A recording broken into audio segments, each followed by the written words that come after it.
La prédication de la croix, la parole de la croix, émane de Dieu. Et comme la parole créatrice qui fit le monde, elle est omnipotente, toute puissante. Par sa parole, par les ambassadeurs de sa parole, prophètes et apôtres, Dieu, nous montrant son Fils bien-aimé sur la croix, nous dit, tu es là, crucifié avec lui. Et si de toute notre âme nous répondons qu'il en soit ainsi, Amen. La prédication de la croix devient aussitôt en nous la puissance de Dieu. Elle est la puissance de Dieu en tous ceux qui croient.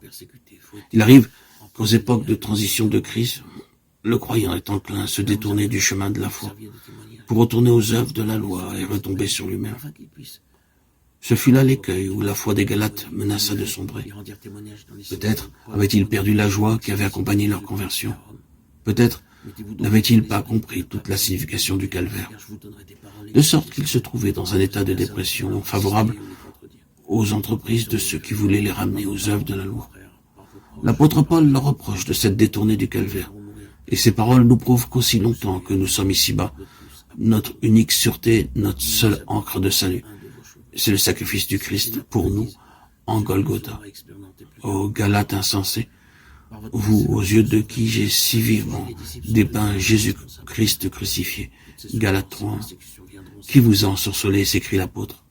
Ne leur avait-il pas annoncé tout l'évangile comme aux Corinthiens et aux Romains? Comment avait-il pu oublier si rapidement une telle démonstration de la mort de Christ pour retourner en arrière? Qui a détourné vos regards du calvaire? Qui vous a fasciné, séduit?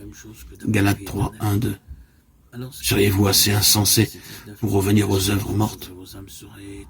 Lorsqu'ils avaient regardé au crucifié, ils avaient reçu l'Esprit en croyant simplement au message de la foi.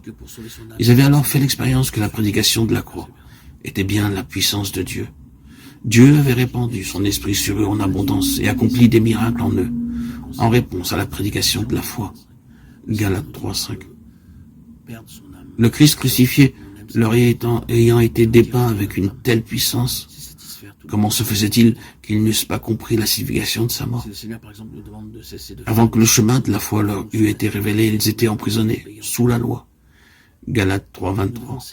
Parce qu'ils ne pouvaient pas accomplir la loi. Mais Christ les avait rachetés, avait été fait malédiction pour eux, de sorte qu'ils pouvaient, par un acte de foi, recevoir le Saint-Esprit. Galates 3, 13, 14. Et par sa puissance en eux, marcher en nouveauté de vie. Avait-il oublié que c'était par la foi en Jésus-Christ qu'ils étaient devenus enfants de Dieu, et que tous ceux qui avaient été baptisés en Christ avaient revêtu Christ? Galates 3, 27.